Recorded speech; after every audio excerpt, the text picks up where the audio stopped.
C'est l'heure d'aller plus loin avec Argis. C'est une nouvelle rubrique que l'on monte avec Cédric Despierres-Corporon. Bonjour. Bonjour. Bonjour Cédric. Alors vous êtes architecte solution chez Esri Suisse et avec vous dans chaque club SIG, nous allons justement aller plus loin dans la découverte de fonctionnalités parfois méconnues ou bien encore en bêta dans les solutions proposées par Esri et notamment Argis, Argis Pro, etc. Et pour aller plus loin en fait dans ce premier épisode, nous allons aller plus loin dans la découverte et dans l'utilisation de données OSM parce que finalement on ne sait pas toujours qu'elles existent et qu'on peut les utiliser au sein de son environnement habituel. Tout d'abord, Cédric, est-ce que vous pouvez nous présenter, nous rappeler ce que sont ces données OSM ? Oui, bien entendu. Alors c'est vrai qu'on a parlé dans le dernier club SIG beaucoup d'open data et j'ai trouvé intéressant qu'on parle un peu d'OpenStreetMap qui est en soi la plus grande base de données communautaire ouverte de données géographiques.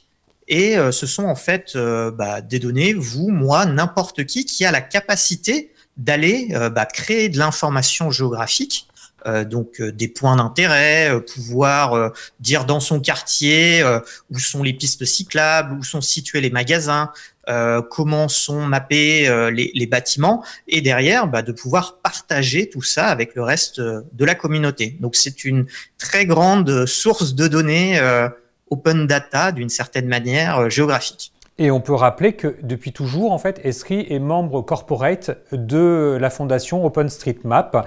Alors, Cédric, je vous propose en fait que vous basculiez en mode démo et que l'on attaque en fait cette découverte plus loin avec Argis, avec ce que l'on pourrait faire donc en allant tout simplement sur le web, se connecter sur le portail d'OSM, c'est ça ? C'est ça. Alors, en fait, on va parler de ce qui est arrivé récemment dans la plateforme Esri et c'est en fait les données OpenStreetMap qui sont disponibles de manière live directement dans l'ensemble de la plateforme. D'accord. Alors, le plus simple, c'est d'aller sur votre moteur de recherche préféré pour savoir comment on peut accéder à ces informations. Et puis moi, je vous encourage, parce que Gaëtan, sur le blog Arcorama, parle très bien de ça. Il y a tout un descriptif qui est assez important. Et si on tape Arcorama OpenStreetMap, on peut rapidement trouver le premier lien qui nous permet de comprendre comment accéder à ces données OpenStreetMap en live directement sur Argis Online. Donc, dans tout cet article très bien écrit, on trouve des informations sur effectivement la présence d'un groupe dans Argis Online qui contient différentes couches permettant d'accéder à diverses informations au niveau mondial et plus précisément, si on le souhaite, des informations pour l'Europe avec tout un ensemble de couches qu'on va voir dans quelques instants. Alors allons voir justement du côté de Nyon ce qui se passe. Oui, c'est ça. Alors, toutes ces couches, effectivement, elles sont présentes sur la plateforme Argis Online, mais on peut aussi y accéder via ce qu'on appelle le Living Atlas. Donc, il suffit de taper dans le Living Atlas OpenStreetMap Europe pour accéder à ces couches. Et donc, moi, je me suis fait une petite carte dans Argis Online dans lequel j'ai ajouté ces différentes couches sur Nyon. D'accord. Ces couches, on peut aussi les rajouter directement via le petit bouton de recherche de couches en haut à gauche où on va pouvoir afficher le Living Atlas et ensuite rechercher de la même manière OpenStreetMap. Europe, si je le tape correctement. Donc, toutes ces couches, on va pouvoir les ajouter à sa carte. Et quelles sont-elles? Alors, on va retrouver les bâtiments. Donc, l'intérêt de cette couche des bâtiments, c'est que comparativement, par exemple, à des fonds de plan, eh bien, la communauté OpenStreetMap, elle va avoir parfois mappé des nouveaux quartiers. Et donc, on va pouvoir accéder effectivement aux différents polygones des nouveaux bâtiments alors qu'ils sont pas forcément présents sur les fonds de plan. On va pouvoir voir l'ensemble des routes, donc des linéaires, avec l'intérêt que, en plus des simples routes, on va aussi pouvoir avoir les pistes cyclables ou bien les chemins pédestres qui sont pas forcément présents sur les cartes habituellement. Et puis le dernier point qui est très intéressant, c'est l'ensemble des POI. Donc les POI, c'est un peu au sens large Et donc, côté Esri, on a décidé de faire différentes sous-catégories, parmi lesquelles tout ce qui est établissement de santé, tout ce qui va être, alors les amenities, c'est un peu les équipements au sens large. Donc, on va retrouver par exemple des parkings, tout comme on va retrouver les restaurants. Et puis, le dernier, c'est l'ensemble des magasins. Donc, on va pouvoir visualiser l'ensemble des magasins qui ont été mappés sur la carte. Et comment est-ce qu'on sait, en fait, Cédric, que les données que l'on voit là s'afficher sont les données les plus récentes? Alors, en fait, ces données, le principe, c'est que Esri va se connecter toutes les 5 minutes à peu près à la base de données d'OpenStreetMap et va, alors c'est entre 5 et 15 suivant les couches, et va en fait récupérer uniquement les nouveautés pour les intégrer dans cette couche. Et donc, par exemple, moi, je suis allé il y a quelques jours rajouter vers chez moi des nouvelles informations, par exemple une boulangerie.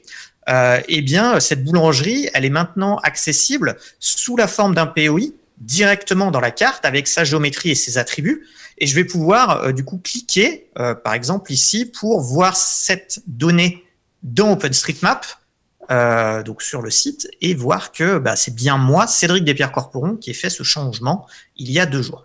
Et quand elles sont intégrées dans un projet, est-ce que ces données sont réactualisées automatiquement ou pas? Alors oui, parce qu'on fonctionne sous la forme de services. Donc on travaille avec les services en ligne Esri. Et donc, si on souhaite effectivement les visualiser peut-être dans un projet de type ArcGIS Pro, on va se connecter directement au service. On va pouvoir récupérer notre carte telle qu'on l'a créée et les données vont se remettre à jour automatiquement vu qu'on va les récupérer sur la plateforme ArcGIS Online. Alors, on va voir un autre exemple maintenant en se connectant donc à travers ArcGIS Pro à des données, donc en allant du côté de Grenoble, je crois, pour faire une petite démo. Oui, c'est ça, parce que du coup, j'ai habité une dizaine d'années à Grenoble avant de rejoindre Nyon. Et l'idée que je voulais avoir, c'était que, alors je sais que la communauté de mappeurs OpenStreetMap est assez présente à Grenoble. Si on affiche les POI, eh bien, on voit qu'il y a beaucoup d'informations. Et ce que je souhaitais faire, c'était faire un focus sur une couche spécifique, les bornes de recyclage, pour voir si elles sont placées correctement dans la ville et voir leur accessibilité. Donc, je vais pouvoir, par rapport à cette couche, avec beaucoup d'informations, je vais pouvoir la filtrer. Donc, tout simplement en ajoutant un ensemble de définitions, comme on pourrait le faire sur n'importe quelle couche de données dans vos projets habituellement dans ArcGIS Pro. Et je vais ajouter du coup ici donc je vais filtrer selon le type de amenity en disant que je veux récupérer uniquement les bornes de recyclage qui ont pour type recycling. Je vais appliquer, je vais visualiser et je vais retrouver du coup dans ma carte, hop, avec Internet, ça va arriver, uniquement les bornes de recyclage. Donc là, on va avoir un filtre global à toute l'Europe. Mais l'intérêt, c'est que ces données, elles sont dans mon projet ArcGIS Pro exploitables comme n'importe quelle couche d'entité et je vais pouvoir du coup sélectionner ces informations pour en faire dessus des analyses. D'accord, comme lesquelles par exemple? On va en faire une, tout simplement. Ouais, alors là par exemple, ce que j'ai fait, c'est que j'ai sélectionné uniquement les classes d'entités qui sont présentes sur Grenoble. Et puis, en termes de géotraitement, j'ai utilisé l'outil qui s'appelle la génération de zones de desserte et puis le fait de rechercher ces zones.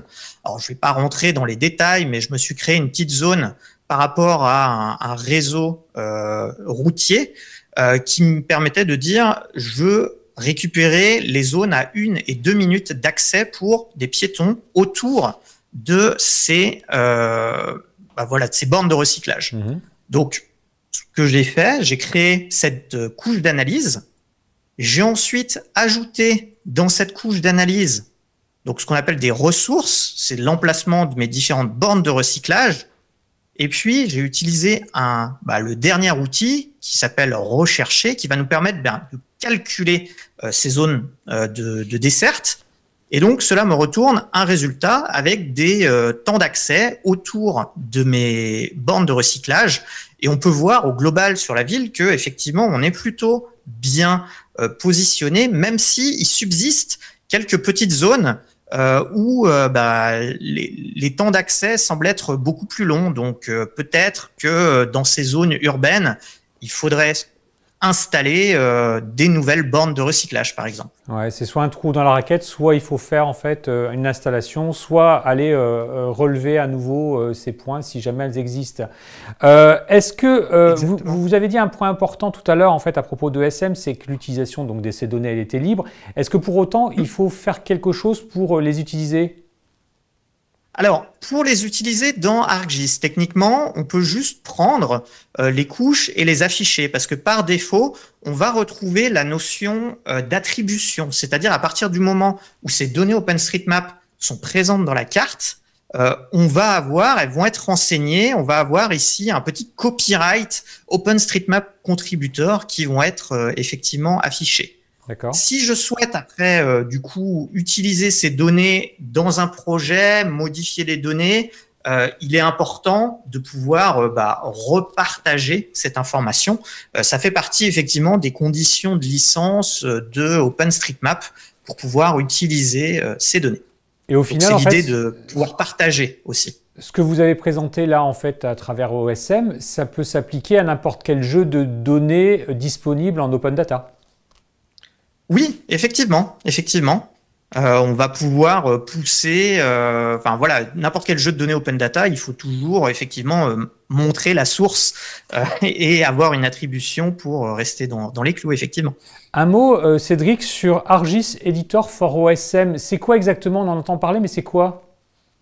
Alors, c'est un outil qui était présent et que vous avez peut-être utilisé dans ArcMap. Ça permettait à l'époque de pouvoir en fait se connecter sur OpenStreetMap, de pouvoir packager l'information localement pour faire des éditions.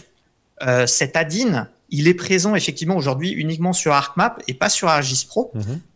Et donc, cette nouvelle fonctionnalité qu'on a vue d'avoir des couches où les données sont vraiment parsées par Esri, mis à jour, c'est vraiment le focus sur lequel on souhaite avancer aujourd'hui. C'est fournir simplement l'accès à ces informations d'OpenStreetMap dans la plateforme ArcGIS.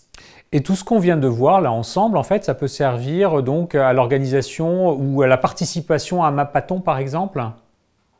Alors oui, c'est effectivement quelque chose qu'on va pouvoir utiliser dans le cadre de Mappathon. Par exemple, personnellement, j'avais pu travailler au sein d'un projet Missing Maps en lien avec une ONG locale sur Genève, dont le but de ce Mappathon, c'était en fait de pouvoir dessiner sur des images satellites l'emplacement de bâtiments dans une campagne du Burkina Faso. Et le but derrière, c'était de pouvoir avoir des informations sur où sont situés les bâtiments pour prévoir une campagne de vaccination localement par la suite. Le fait de pouvoir directement éditer ces informations dans OpenStreetMap et de les retrouver derrière dans nos outils habituels, on va dire, d'analyse desktop, de géomatique, ça permet de simplifier derrière vraiment les process et l'exploitation de ces données qui ont pu être mises en place et mises à jour par la communauté. Super. Écoutez, merci beaucoup Cédric pour ce premier plus loin avec ArcGIS. C'était sympa en fait de pouvoir initier ce type d'échange avec vous. Et on se retrouve tout simplement, Cédric, le mois prochain en découvrant des nouvelles fonctionnalités qui sont présentes dans la version bêta en ce moment d'ArcGIS Dashboard, c'est ça? C'est ça exactement. Donc au mois prochain, comme on dit. Exactement. Merci. Au revoir. Très bonne journée. Au revoir.